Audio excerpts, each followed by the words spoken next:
Prepare yourself for the clash of punk rock, politics, and your uncensored, unafraid host, Remso W. Martinez. You are about to experience the Remso Republic.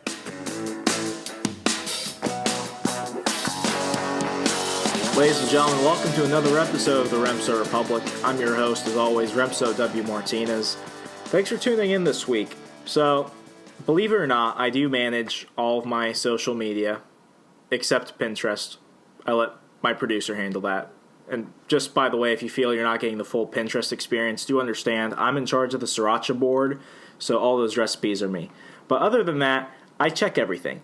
I see all the mean messages, all the spam.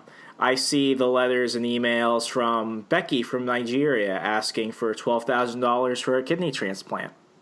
I see all of it, the good, the bad, and the ugly. But the biggest thing that I've been seeing consistency of lately is this. Actually, let me pull up an example. Okay, this person who will remain unnamed. Why is you hating on Gary Johnson and my boy B. Weld? Why you such a hater? You're not a libertarian statist. # you suck. And then, okay, here's another one. I don't know who you is anymore. You're just another Gary Johnson Weld lackey. All you're doing is turning this into the Fox News of Gary Johnson. I thought you were an individual. Bye, Felicia. So, yeah. And I'll admit, sometimes I am critical of Governor Johnson and Governor Weld. Other times, I praise them. But I went back and looked at some of my old shows, some of the blogs that I've posted, and it seems that I am a lot more critical than I am willing to praise them. Now, maybe it's because they need to be criticized more than they need to be praised. But for just once, so that I can stop getting these ridiculous messages saying that I'm just a hater, I want to just confirm one thing. I will be voting for Governor Johnson and Governor Weld on November 8th. I know there was some confusion lately, but I've said it repeatedly. That's how I'm going to cast my vote. Plain and simple. It's that easy.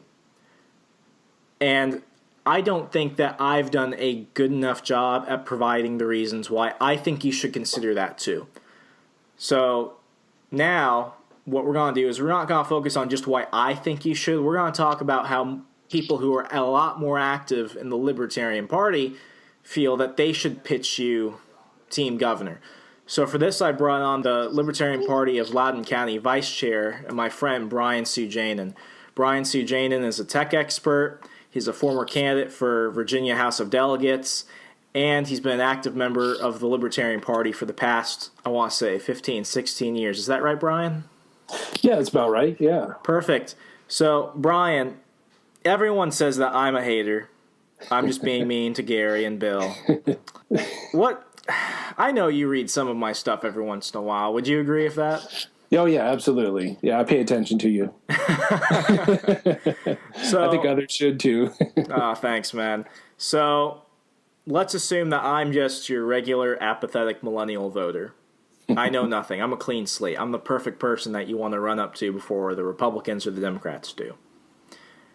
What's your pitch? Why should I be voting Team Governor in November? Well, so you have, first of all, you have a ticket that's got a proven track record. I think that's important. There's a pros and cons to that, right? So, on one end of the spectrum, that's really attractive, right? Because you have folks that you have two governors, former governors, that really did some good things in their respective states.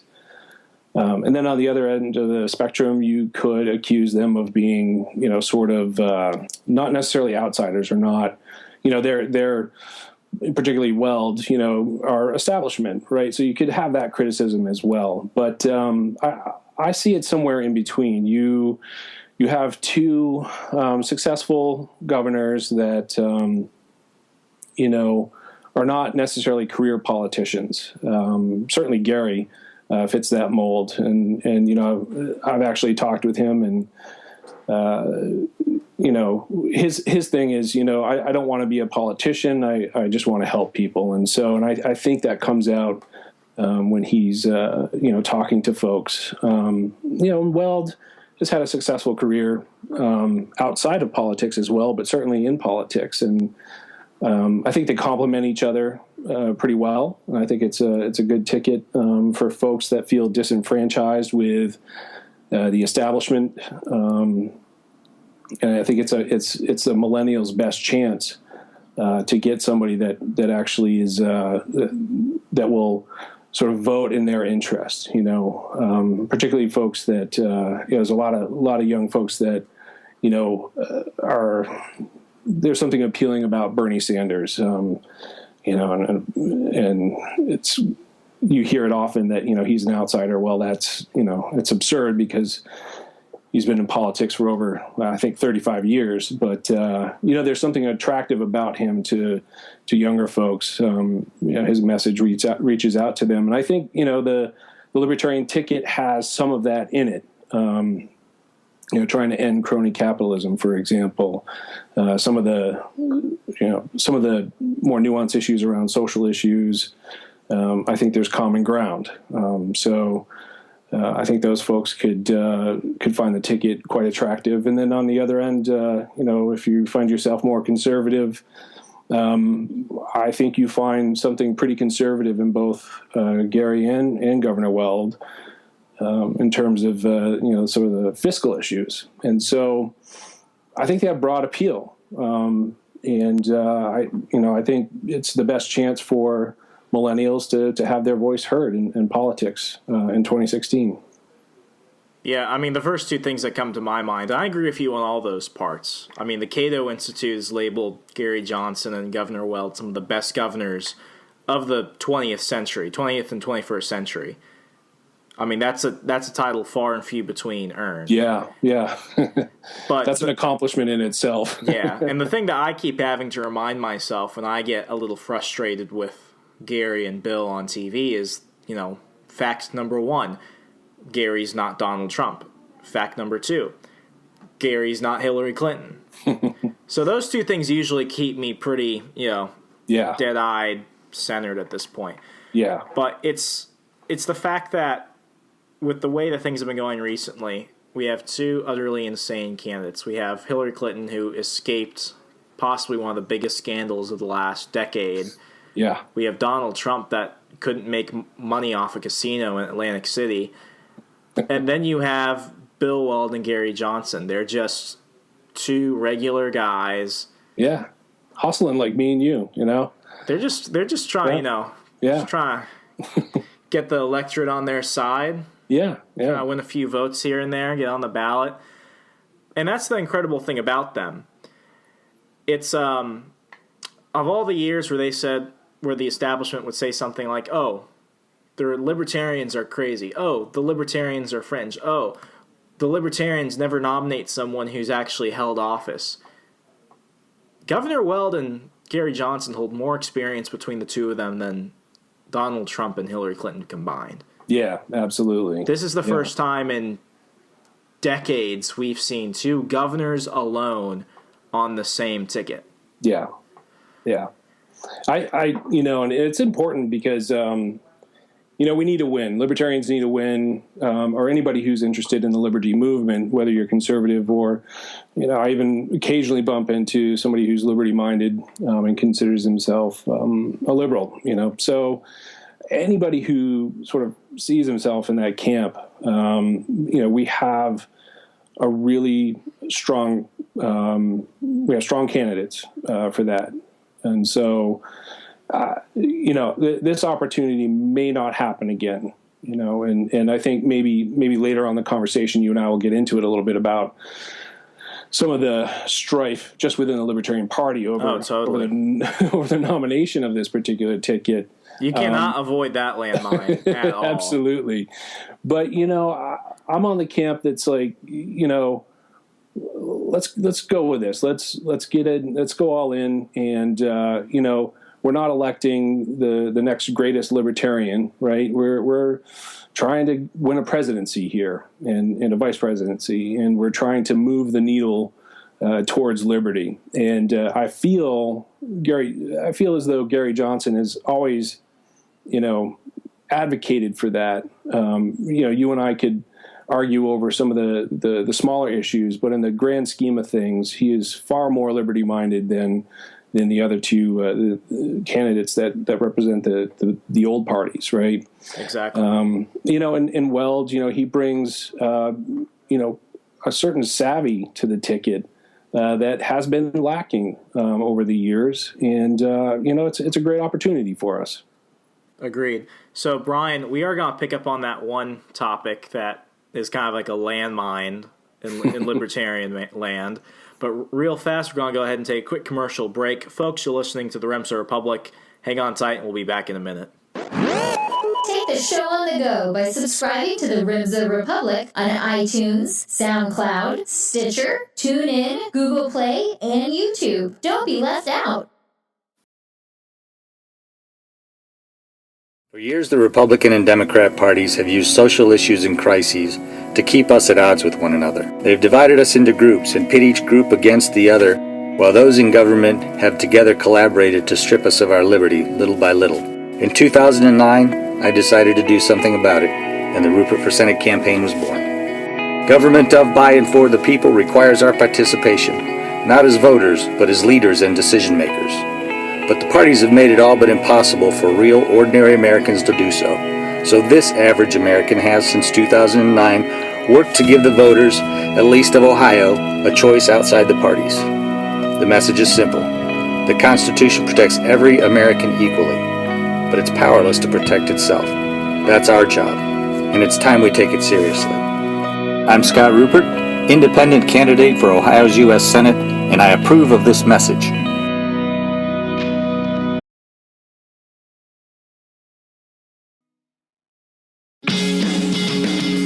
So people often ask me what podcasts I listen to.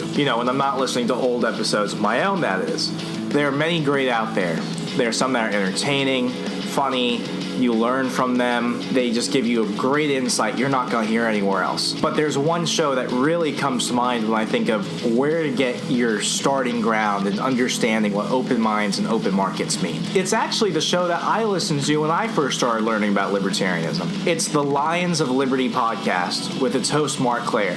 Mark and his team do excellent things, from libertarians in a living room drinking liquor to Felony Fridays. They have a great list of just amazing interviews talking to the movers and shakers in the liberty movement. And let me tell you, if you want to get your friends who are a little apolitical, or they're a little liberal or a little conservative, but they like the ideas of liberty, Mark Claire will give it to you at the Lions of Liberty. So go ahead, check them out on Google Play, Stitcher, and iTunes today, and check it out for yourself. I guarantee you will not regret it. Check it out today at www.lionsofliberty.com.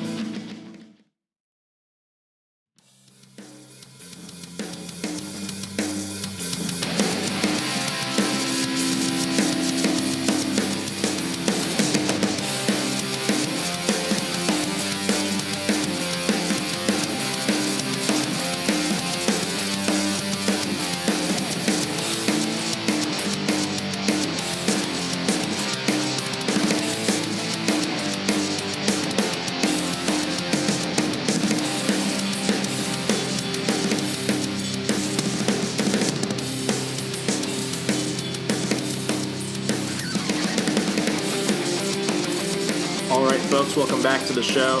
So here's everyone's favorite libertarian landmine. Brian, I think some of the biggest... You can split up the different types of libertarian factions into like 20 million different pieces.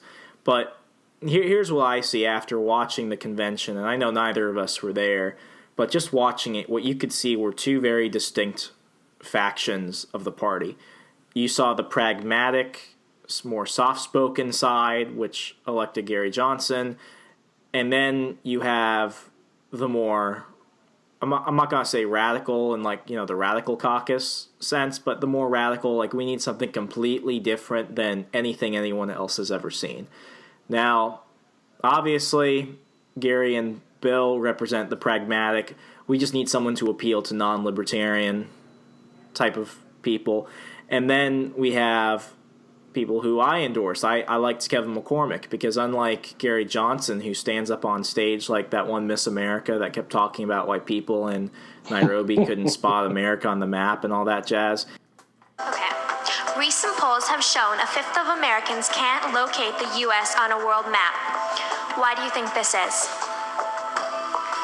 I personally believe that U.S. Americans are unable to do so because some people out there in our nation don't have maps, and I believe that our education, like such as in South Africa and the Iraq, everywhere like such as, and I believe that they should, our education over here in the U.S. should help the U.S. or should help South Africa and should help the Iraq and the Asian countries, so we will be able to build up our future for our children. Thank you very much, South Carolina. I think Kevin McCormick, he came in late. He was not very well known, but he could actually go on stage and talk about libertarianism without this whole, I'm fiscally conservative, socially liberal thing. But then we've got the other side, and this has been really just kind of stuck in my head lately. I've been thinking a lot about John McAfee because I talked a lot of crap about John McAfee and Judd Wise for a while. But seeing how this election has turned, I thought, you know what? In a race where we have two insane people, we need the sane ticket of possibly Johnson Weld to give America a choice that they could feel good about voting for.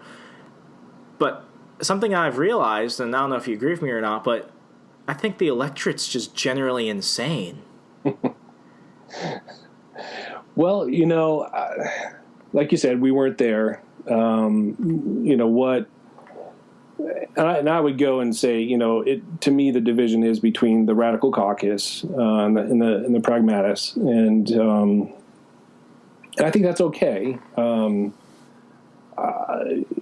think looking back at the history of the party, we had the Dallas Accord where we all agreed to get along and we're going to be a big tent. I think some of that broke down this year over this, which is unfortunate. But at the same time, I think it's necessary. I think we need the radicals there to kind of balance out. It's an accusation, right, that the Libertarian Party could get watered down with candidates that may not be as libertarian, on all the issues as others, right? And you and I have joked about this. In fact, I'm so libertarian, I don't even care that you think I'm not as libertarian as you, right? So there's a lot of that. I'm so libertarian, I don't even drive on government roads. Exactly. So be a stretch to find somebody like that. There's one out there. He's probably lying, but there's one that exists somewhere. He's building his own road somewhere. Yeah. So. Yeah, I think it's healthy for the party to have the rift. It's always nice in the end for everybody to come together. I think having Weld as the VP nominee was what really did it. I think the radicals could have been okay with Gary running again as he did in 2012, but I think Weld was a controversial addition to the ticket, and I think time will tell. I'm watching cautiously as how the campaign plays out, because it could come back and bite us, right? If things go wrong, I think we could lose.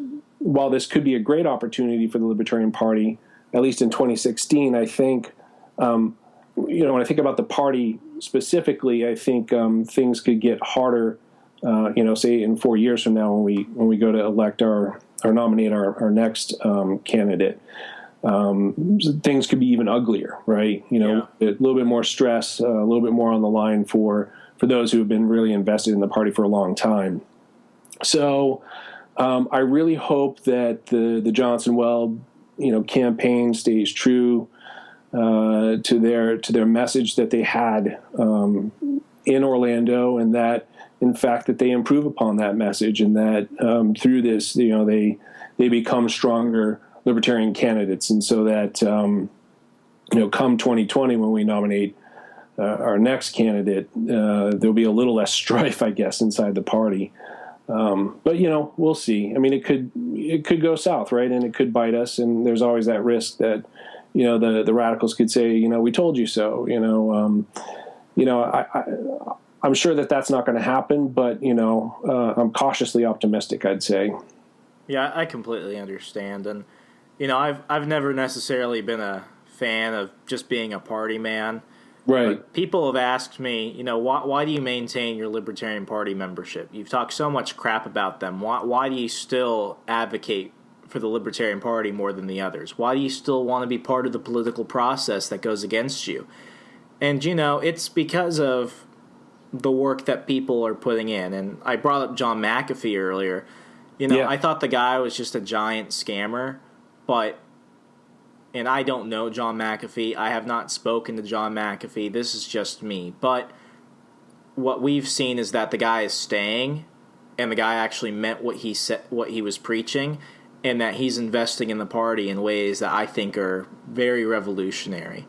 I mean, with his Vote Different initiative, he's connecting website developers to candidates. He's trying to get them media. He's trying to do so much for candidates that kind of have that outlaw edginess to them. Yeah. And he has a team that's willing to go with him and do it because they're dedicated to it. And for that, I commend them. The Vote Different initiative is going to change things. And along with that, you've got the Libertarian Youth Caucus, which came out of nowhere, and they're going to do great things. And I'm not just saying that because they sponsor the show and they keep the lights on.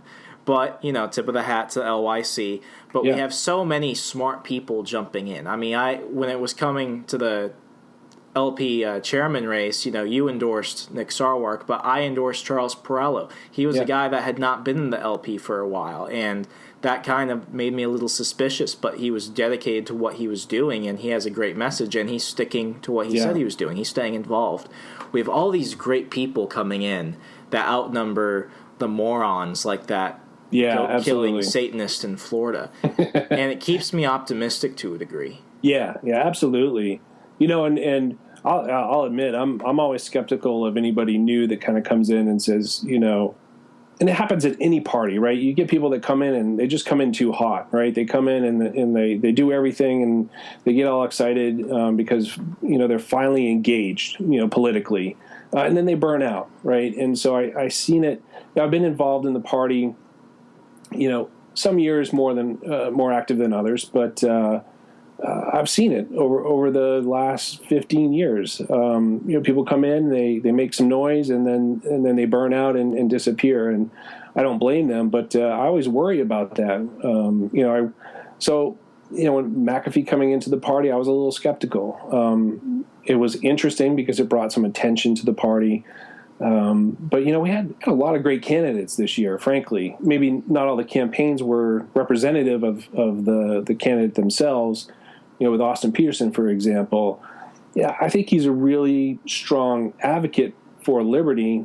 I think his campaign could have been a little bit more positive, and I think he would have had a stronger effect. But I could be wrong. McAfee, like you said, I had a hard time getting behind him, but like you said, he seems to be in it for the long haul. Time will tell there. And I think he's had a positive impact. And and these guys made Gary work a lot harder than he would have. Oh, God, yes. Gary would not have competed at all if it weren't for all these candidates literally chasing him. Yeah. And, and you talked about Kevin. I spoke to him on the phone. He reached out to me and said, hey, I'd love to talk to LPLC and just, get my message out there. And logistically, it didn't work out because it was a little too we didn't have enough time to organize something before the convention. But, he's what can you complain about him other than he just jumped in a little too late? I think if he'd given himself more time, his message would have gotten out there. Things might have been different. So, some of these guys, I look forward to seeing them in 2020, and I hope they come back. Oh my gosh, Larry Sharpe alone. Forget absolutely. everyone else. If we can just see a great things happen with Larry Sharpe alone. Yeah. I mean, the guy's like the Ronald Reagan of the party. Absolutely. I have nothing but positive things to say about him at this point. It was a really great show you had with him too. So thank you. I feel like it's not just going to be about 2016. I really think we're getting set up for 2020 as well. And me being vice chair of an affiliate here in Virginia, I'm already looking forward to the future. 2016 is going to happen. We're organizing. We're getting out there every weekend, and we're collecting signatures and making sure that we have our nominee on the ballot. But there's a part of me that's already like thinking about, gosh, what's it going to be like in 4 years from now, and how exciting is that going to be? Because the party is growing, even locally here. I mean, we've got people that are just so interested. But even at the national level, right? You hear about the numbers. It's amazing. So the party is absolutely growing. We have a certain inertia right now that's, being on the inside, you hope that we're unstoppable at this point. But, I'm not going to be, I'm not going to get a sense of self, an exaggerated sense of self-worth here with our politics. But, it's a really great opportunity. So I'm really hopeful and positive, just like you, for the next 4 years. Yeah, definitely. And I'm glad you brought up Virginia, because I actually want to talk about the election in our state. And yes, folks, I know some of you aren't in Virginia, but I am, and we're going to talk about Virginia because it's my show. So hang on tight. We'll be back in a minute right after this commercial break. You're listening to the Remso Republic. Hang on. You're listening to the Remso Republic. What's our problem with messaging the ideas of liberty? Is it the ideas? Is it the people? Maybe it's both. Maybe it's the fact that we're just not doing it in a smart type of way. This is where the Libertarian Youth Caucus comes in. The Libertarian Youth Caucus represents the millennial wing of the Libertarian Party. They're trying to expand the party base while finding new ways to communicate simple, timeless principles such as open minds and free markets. What we need to know is how to find the next generation of voters and make them vote for liberty. We can have a smaller government and a freer economy in our lifetime. And I believe that if we want to help invest in the Libertarian Party, the best way to do so is with the Libertarian Youth Caucus. Learn more about them today at lyc.silkstart.com. That's lyc.silkstart.com. This message is approved by the Libertarian Youth Caucus. A throwback from the Liberty Vault. I like McAfee. I mean, he's my kind of guy. He kind of says it like it is. Anybody can eat milk toast. No offense, Gary Johnson, I love you, but the fact of the matter is it's time for strong leadership that's a lightning rod for publicity. McAfee is a maniac. I can vouch for that personally. And one day, hopefully, if I work very hard, I can be half the maniac that is John McAfee. If you listen to a lot of the outside political media, the Libertarian National Convention here in Orlando is already a done deal in terms of who's going to be the presidential nominee, Gary Johnson. But if you talk to actual delegates and people who are in the building, you get quite a different point of view. And part of the reason for that is sitting right across from me right now, presidential candidate John McAfee. John, thank you very much for joining us for Reason TV. Thank you for inviting me. I want to ask you a question I'm asking everybody, including just delegates. In your view, what is the purpose of a Libertarian Party presidential campaign, and why do you best fulfill what that purpose is? Well, I can tell you what the historical purpose has been. The Libertarian Party has been like the 17-year locust, only it appears every 4 years.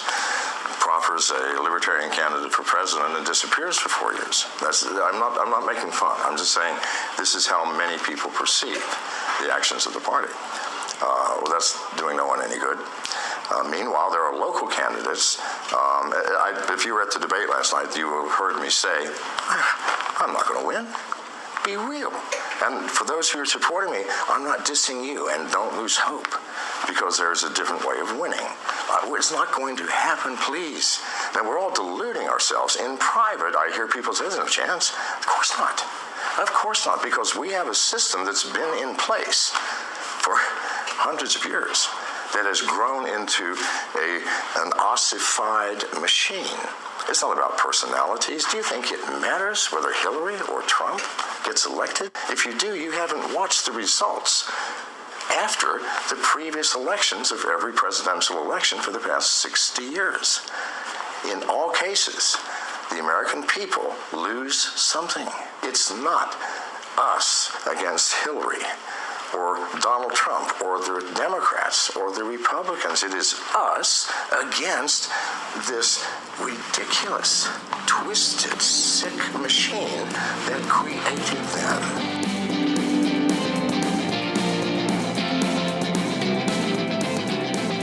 Okay, folks, welcome back to the program. So, Brian, I want to talk about Virginia, because where Virginia goes, the South goes. And where the South goes, usually the country goes, because Virginia rocks. Oh boy, Eddie, but you come to the one colony that can get the job done. Virginia, the land that gave us our glorious commander-in-chief. George Washington will now give the continent its proposal on independence. And when Virginia proposes, the South is bound to follow. And where the South goes, the middle colonies go. Gentlemen, a salute to Virginia, the mother of American independence. That's and right. we both happen to, live here. That's right. Yeah. LPLC has been, just hitting the ground running lately since you and our friend Connie really jump-started things. LP Nova and LP VA are finally looking forward to the next couple elections. What's in store for Virginia? What do you have to kind of preview for us? Well, what we're seeing is, so I'll talk about what we're seeing. I think I'm going to talk about that because I think it's going to influence maybe what the future has in store for us. But we are seeing quite a few people coming from the two old parties, coming back to the Libertarian Party, or for some, for the first time, coming to the party. And so we need to, I think for many years, we've been sort of comfortable with the fact that, we're a third party. We're smallish compared to the establishment. But I think we're going to have to get our act together, and pretty quickly. And we're going to have to look to, in some cases, new members that have experience doing some of the things that we're going to need to be doing. So, I can talk about what LPLC is up to and what our goals are for the next year. In fact, we have our convention coming up on, Saturday. I will be running for chair, actually, on Saturday. And for anybody listening in the area, come on out. We're going to be in Ashburn. We're on Facebook and on Meetup, so you can find us, Libertarian Party of Loudoun County. We have our convention coming up. We're going to need officers, and I'm going to be talking about the direction that we're headed in for the next year, and that is getting more active in the community, doing more events, doing a little bit more outreach. As we speak, I'm actually getting even though we just launched a website not too long ago, we have people asking us, hey, how can we donate? How can we, contribute and help out? And frankly, we were just kind of caught off guard, and we need to get serious and start, acting like a larger party. And so a lot of what I'm going to be doing is going to be focused on that for the next year. I think you're going to see that happening in LP Nova and at the state level as well. So, that's the plan. We need to foster a little bit stronger of a volunteer core, and start doing a little bit more fundraising and making the changes necessary to help us be a larger party. Awesome. So, Brian, your elevator pitch to America before we kind of end the show, for all those people that don't know who they're going to vote for all those libertarians that feel a little bit disenfranchised, what's your message to them? Well, for the national, you're talking about the national, the national election. What's my pitch? You're asking me to pitch Gary Johnson and Bill Weld, huh? So I think it always comes down to that eventually.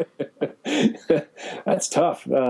It's not tough, but I'm not them. But I feel like you, they're the ticket I'm voting for. They're the ticket that I'm out there volunteering for almost every weekend. They're our best shot to move the needle more in the direction of liberty rather than statism. What they're talking about, you're not going to hear from Trump or Clinton. And in fact, when you take a step back, those two candidates, frankly, are largely the same candidate. And so, I would ask folks to be a little bit more objective, right? As they go into the general election and I would even ask them to throw a few dollars Gary's direction, just to make it, if nothing else, to participate in the political process. And I do think, Gary said this. He said this in 2012, and he's saying it now. And I'm, vote Libertarian. And if after 4 years you're not happy with how things turned out, you could always go back, right? And so I think, voting for Hillary is just going to be a continuation of, George Bush and Barack Obama. Not a whole lot's going to change. You're going to see a lot of the same policies, even with our foreign policy, our attitude towards foreign intervention, our fiscal policies, all of these things, they're not going to change. Nothing is going to change. Donald Trump, I think he doesn't have any experience. There's way too much unknown. We don't know who he's going to surround himself with, in his cabinet. He flip-flops, worse than anybody I've ever seen. I've never seen a Republican candidate give open praise to Saddam Hussein. I know. Well, and then there's the absurdity of it all. I got to be honest. I don't even pay attention to his campaign because I really don't think it's a real thing at the end of the day. But it's just so absurd, Remzo, that I can't even imagine anybody voting for him. But they're out there. The guy can shoot a dog on live TV, and he'd probably go up in the polls just because he'd say it was Muslim or something. Right. Exactly. And it's the absurdity of it all, and with the FBI basically indicting Clinton without indicting her. I mean, there's nobody left to represent us. And so for folks that are undecided, look to two average guys that, are just doing their thing like the rest of us, trying to, make a living, have been successful. I'd like to think that we all have been successful in one way or another, and that we can, relate to having personal success in our lives, and that we have somebody looking out for us. And I think the Johnson Weld ticket is the only ticket that's going to do that. Perfect. So, Brian, if people want to get in contact with you and the Libertarian Party of Loudoun County, how can they do so? We are at LP Loudoun, LPLOUDOUN.org. You can reach me there. You can reach the party there. You can find me on Facebook, I'm sure, and I'm on Twitter. So just, I think it's Brian Suojanen on Twitter. And I'm not very active on social media, but if you reach out to me through the website, I will get your message, and I will definitely correspond with you. Perfect. Brian, it was great to have you on the show finally. I know that before we actually launched the Remso Republic, I wanted to do a podcast with you for a while, but I didn't want it to turn into a Freedom Gulch circle jerk. All right, and welcome to the third edition of Freedom Gulch podcast. Major Stone Shield potions should be... Oh, God, I'm going to have diarrhea again. You can't go to the bathroom. You're stacking Sunder armor. It's okay. Mom, bathroom. What, hon? Bathroom. Bathroom.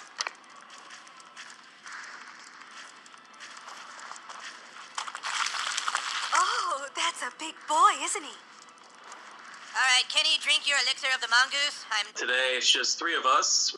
So, I want it to be well done. I'm glad I finally was able to check this off my list. Yeah, well, you should be proud. This has been a great podcast so far, and I wish you all the best of luck. And I'm rooting for you in the background. Thanks, Brian. I appreciate it. Folks, that's our show. You know, there are a lot of decisions we have to make in our lives, and for just regular, everyday people, I know that politics is not necessarily something that's a priority, but understand those who don't vote, by not voting, you're still making a choice. For those that don't want to be involved in the political process, that's fine, but you're still making a choice. Everything that we choose to do or not to do is going to have consequences. And I'm fearful of what's going to happen on November 9th when the dust settles. But as Brian said, we have several years to see how things are going to go, and then we're still going to have to make these decisions. The challenges don't end. And as much as I've criticized the Libertarian Party, there are enough good people in it, there are enough great initiatives in it to really weed out the bad. Because seriously, in the party that has Donald Trump, I mean, that itself, it should be a reason. And I'm just asking for reason. I'm asking for you guys to consider liberty for once, to consider open minds and open markets. That's what I want to do here with the show. And I hope you can hang on for another episode next week. Follow me on Twitter and Facebook. On Twitter, I'm Remso101. Find me on Facebook at the Remso Republic of Remso W. Martinez. So long, farewell, and I'll see you next week. Good night, America. Oh, and screw the FCC and the FCC. Screw them both. Good night. Stay connected to Liberty's Rabble Rouser on Facebook and Twitter to stay up to date with the latest episodes, blogs, and other available content. What are you waiting for?